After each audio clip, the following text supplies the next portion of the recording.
Hey guys, in today's video I will show you how to insert an image onto Adobe Illustrator in two methods. First, open Adobe Illustrator. Have the image file you want to insert ready on your computer. Drag the selected image file directly onto Adobe Illustrator window.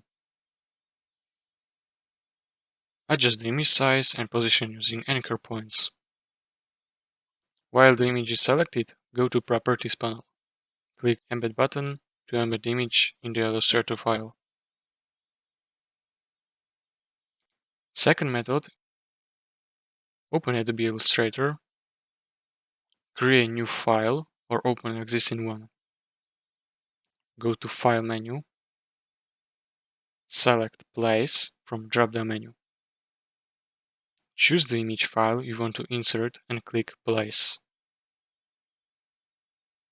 Position the image by clicking on the artboard. Adjust the size and placement using anchor points. While the image is selected, go to Properties panel.